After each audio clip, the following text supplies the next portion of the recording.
कृष्ण वंदे जगद्गुरुम्। 17वां अध्याय का चौथा श्लोक।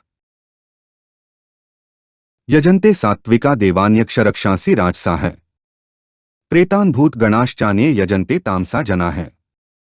ऊपर कहे गए श्लोकों का अर्थ है, हे भारत, सभी मनुष्यों की श्रद्धा अंतःकरण के अनुरूप होती है।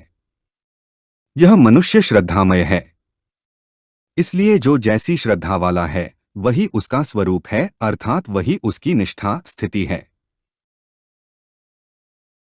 यजन्ते सात्विका देवान का अर्थ है सात्विक अर्थात दैवी संपत्ति वाले मनुष्य देवों का पूजन करते हैं। यहाँ देवान शब्द से विष्णु, शंकर, गणेश, शक्ति और सूर्य ये 5 ईश्वर कोटि के देवता लेने चाहिए, क्योंकि दैवी संपत्ति में देव शब्द ईश्वर का वाचक है और उसकी संपत्ति अर्थात दैवी संपत्ति मुक्ति देने वाली है। वह दैवी संपत्ति जिनमें प्रकट होती है उन यानी कि दैवी संपत्ति वाले साधकों की स्वाभाविक श्रद्धा की पहचान बताने के लिए यहाँ यजन्ते सात्विका देवान पद आए हैं। ईश्वर कोटि के देवताओं में भी साधकों की श्रद्धा अलग अलग होती है। किसी की श्रद्धा भगवान विष्णु यानी कि राम, कृष्ण आदि में होती है, किसी की भगवान शंकर में होती है, किसी की भगवान गणेश में होती है, किसी की भगवती शक्ति में होती है और किसी की भगवान सूर्य में होती है। ईश्वर के जिस रूप में उनकी स्वाभाविक श्रद्धा होती है उसी का वे विशेषता से यजन पूजन करते हैं।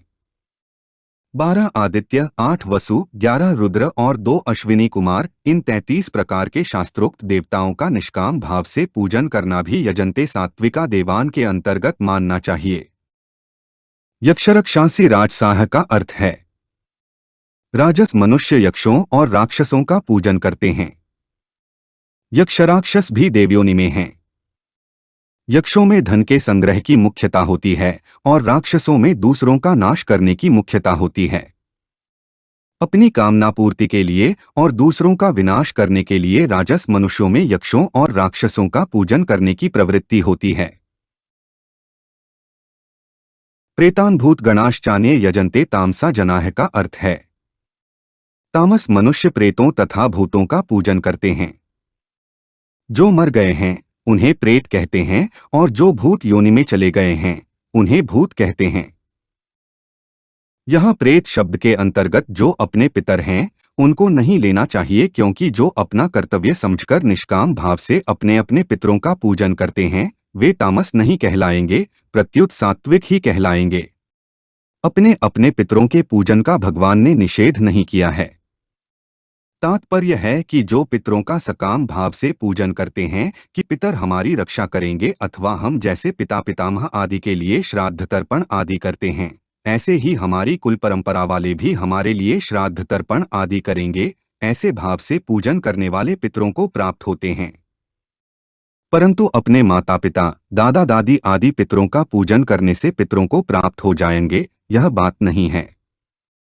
जो पितृऋण से उऋण होना अपना कर्तव्य समझते हैं और इसीलिए अपना कर्तव्य समझकर निष्काम भाव से पितरों का पूजन करते हैं वे पुरुष सात्विक हैं, राजस नहीं। पितृलोक को वे ही जाते हैं जो पितृव्रताः हैं, अर्थात जो पितरों को सर्वोपरि और अपना इष्ट मानते हैं तथा पितरों पर ही निष्ठा रखते हैं। ऐसे लोग पितृलोक को तो जा सकते हैं पर उससे आगे नहीं जा सकते। कुत्ते, कौए आदि को भी जो निष्काम भाव से रोटी देते हैं, जो कि शास्त्र में ऐसा विधान है, उससे उनकी योनि प्राप्त नहीं होती, क्योंकि वह उनका इष्ट नहीं है। वे तो शास्त्र की आज्ञा के अनुसार चलते हैं। इसी प्रकार पितरों का श्राद्ध तर्पण आदि भी शास्त्र की आज्ञा के अनुसार निष्काम भाव पूर्वक करने से पितृयोनि प्राप्त नहीं हो जाती। शास्त्र या भगवान की आज्ञा मानकर करने से उनका उद्धार होगा।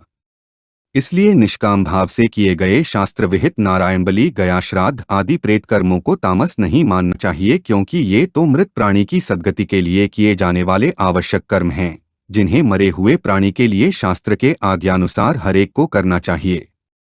हम शास्त्र विहित यज्ञ आदि शुभ कर्म करते हैं तो उनमें पहले गणेश जी, नवग्रह, षोडश मातृका आदि का पूजन शास्त्र की आज्ञा के अनुसार निष्काम भाव से करते हैं।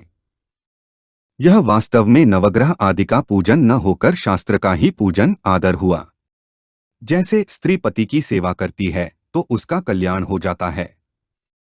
विवाह तो हर एक पुरुष का हो सकता है, राक्षस का भी और असुर का भी।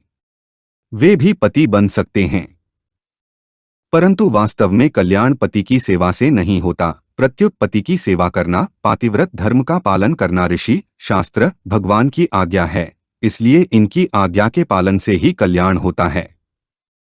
देवता आदि के पूजन से पूजक यानी कि पूजा करने वाले की गति वैसी ही होगी, यह बताने के लिए यहाँ यजन्ते पद नहीं आया है। अर्जुन ने शास्त्र विधि का त्याग करके श्रद्धापूर्वक यजन पूजन करने वालों की निष्ठा पूछी थी, अतः अपने अपने इष्ट यानी कि पूज्य के अनुसार पूजकों की निष्ठा श्रद्धा होती है। इसकी पहचान बताने के लिए ही यजन्ते पद आया है।